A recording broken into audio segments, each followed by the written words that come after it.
Greetings. My name is Patty Jakes. Welcome to my channel.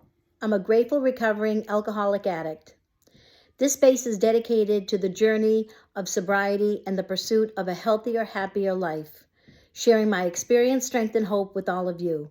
Join me as we navigate the challenges, celebrate the victories, and build a supportive community where we can live our best sober lives together. Well, as I mentioned earlier, I am not a medical professional. So this is all my opinion, and also I did get some research on something that we're going to discuss today, which is, the topic is, what is gabapentin, and is it really beneficial for my sobriety? Because I actually have a good friend that was on gabapentin for many years.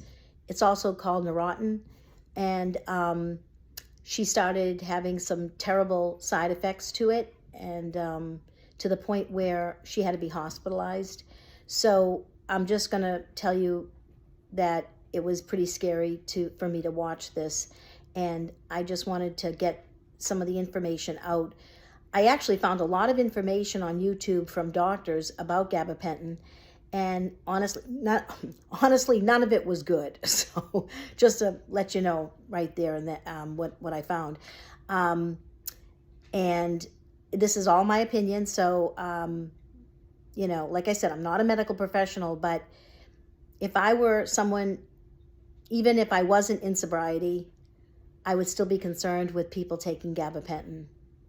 So that's going to be what we're going to discuss today. So I learned an awful lot about gabapentin from one particular doctor who, her name is Dr. Karen D. Sullivan. She's board certified neuropsychologist, and she had a couple of videos about it. And I can actually, I will note at the bottom of comments some links to her videos, because anyone that is taking gabapentin or knows someone taking it that might be concerned about the way they're acting, I definitely would watch those videos, because as a doctor, she really breaks everything down much better than I can.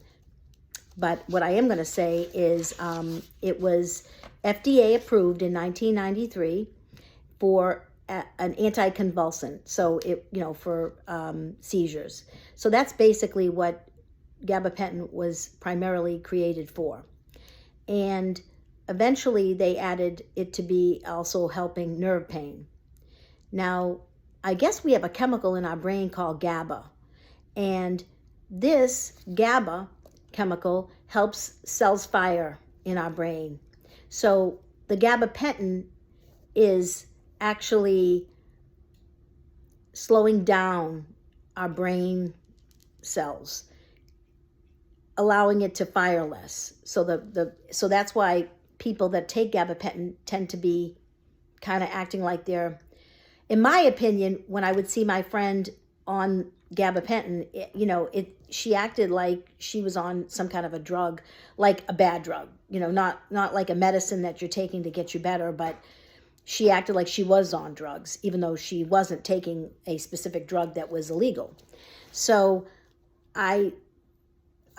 whenever this would happen, I would say, I don't know what you're taking, but you're acting strange, like you're on something. Because basically she would act like she was drugged, and that's my perception of it. And I guess it works, it's like 300 milligrams is the usual dosage, and it will work for 5 to 7 hours, supposedly. And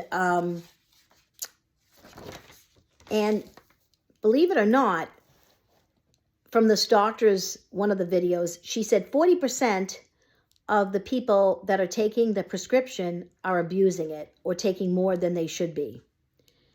And come to find out, my friend originally was taking as prescribed, but then I think if you're an addict of any type, it's easy to want to take more of this, because it kind of gives you that, it numbs you, which is what any drug would do, even alcohol. And it actually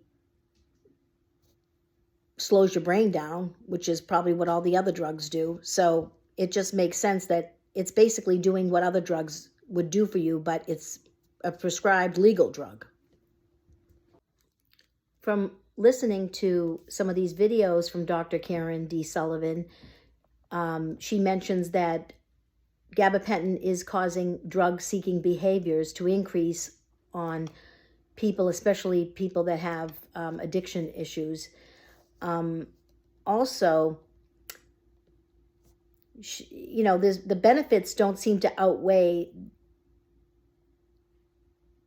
the issues that are causing problems with people's health. For example, if you have COPD, it'll cause even more negative effects with respiratory issues. Also, the withdrawal symptoms are similar to either coming off drugs or alcohol. Also from this doctor, she mentions that within 3 weeks, someone can get addicted to gabapentin and, Neurontin, same thing. In 2012, between 2012 and 2016, the prescriptions for gabapentin were up 64%. By 2020, gabapentin was the sixth most prescribed drug in the US and UK. 95% of prescriptions are being used for off-label usage. What this means is, from what she said, was that doctors, instead of prescribing the benzos and the opioids, which they're not really allowed to prescribe that much or any, so gabapentin is the next best thing because it's still not considered a benzo or an opioid. So because of that, it's under a different class, and that class keeps them safe, basically. So but see, just because it looks good on the outside doesn't mean it is. And some of the side effects are fatigue, dizziness, unsteadiness, as well as if you have, if you have any health issues like kidney issues to begin with, it can affect your kidneys. Also, your breathing can be affected by gabapentin. So pain is perceived in our brain. So if I have a pain in my hand or my arm or my elbow or whatever, it's really the pain is going to my brain, and that's where I'm feeling the pain. Well, I think it's coming from here, but it's really coming through my brain. So what gabapentin is doing is it's calming the nerves in the brain. But at what cost? I think we need to look at that. At what cost? And I'm not saying that you shouldn't take it. It's certainly up to you, and everyone should be informed, though, of the dangers of gabapentin. And overdosing on gabapentin can lead to death. And my friend had been overdosing on gabapentin and almost died. So I was the one that brought her to the ER. I'm the one that has been seeing her like this and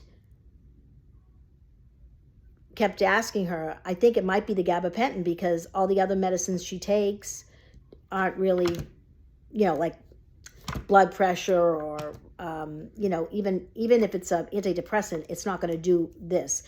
What gabapentin is doing to people is, from what I can see, not the solution to the problem. But that's my opinion. I'm not a doctor. This is my opinion. But if I, even if I wasn't an addict in recovery, I would be concerned about it. But especially since I am in recovery, I definitely think we need to be concerned about just because a doctor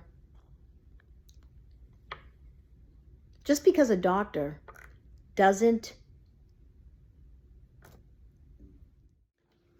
So just because a doctor gives you a prescription doesn't mean that you shouldn't question it and ask, is this really right for me? Or what are the side effects?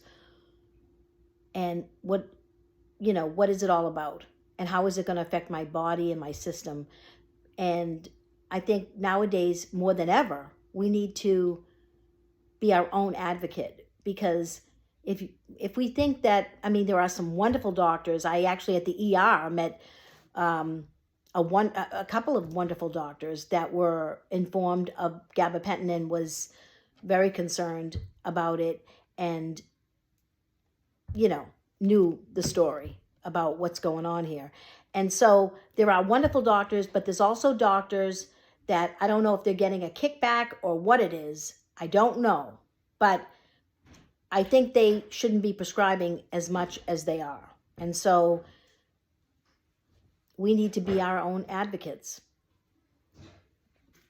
On a lighter note, I hope you're enjoying this video. I hope it's informative. Please like my video if you enjoyed it, or if it's been informative, and share it and subscribe to my channel. I would really appreciate it. It helps the algorithm, and I would love to get my video out to other people, as well as I know I mentioned in my previous video that I also am part of a cat rescue. So I'm gonna put a link below if anyone wants to donate. We really greatly appreciate it. We feed about 135, 140 cats a night. There's about maybe about 10 of us that are doing this in my area, and we're doing it with 2 towns. And so we really appreciate any help. And we also get them spayed and neutered and get them medically treated, as well as getting them adopted if they're friendly, which a lot of these ferals are friendly. So we really appreciate that. Also, if you want to get a book that, I mean, like I do a lot of audibles because I listen while I drive. I have a job I'm driving a lot. But in the meantime, if as you know, I'm into the big book of AA. And I'm going to put all the links below: the 24 hours a day, the Woman's Way through the 12 steps, the Living Sober book. I love that. These are just, it doesn't matter what you're addicted to. It's the feelings. It's the stinking thinking. That's what it's all about. And that we can do what I can't. Like we're not by ourselves. There's so many people that have come before us and that have helped write all these books. And here's a journal, which, I mean, I love journaling, as well as here's the 24-hour meditation book. There's also a daily reflections, which I really love this daily reflections journal because or meditation book, because it helps when I read that every morning. So I'm going to put the links below. If you are interested, it's through Amazon. That's where I buy all my books, and also the Audibles. You can click on a link to see if you're interested. You can get a free 1 Audible at no charge by just signing up, and you don't have to pay for anything, and just see if you like Audible. That's how I started Audible probably 10 years ago. So I highly recommend it if you're a driver or if you don't like to read all the time. I'd rather listen to my books than read, but I do read occasionally. So thanks. Well, I'm gonna tell you the top 15 reasons why doctors prescribe gabapentin. And this is all from Dr. Karen D. Sullivan, from her video that actually researched why doctors are prescribing gabapentin. There's 15 reasons. I'm going to read it to you now. Anxiety, alcohol withdrawal, hot flashes, itchy skin, ADD, migraines, bipolar disorder, post-traumatic stress, obsessive compulsive disorder, low back pain, sciatica, insomnia, irritable bowel syndrome, overactive bladder, restless leg syndrome, hiccups, and chronic cough. Now, what do you think of that? Those are all 15 reasons why doctors prescribe gabapentin. And I think there might be some better medicines out there, I would like to think, than the one that we've been discussing today. So I'd love to get your input on this. So please reach out and give me some comments at the bottom. Let me know what you think of this video, what you think of gabapentin, if it's worked for you, if you've had some bad experiences. I think everybody would like to know. And I would love to have you, again, please subscribe to my channel, hopefully like, and also forward it to anyone that might be benefiting from this knowledge. So I thank you. God bless. Love you all.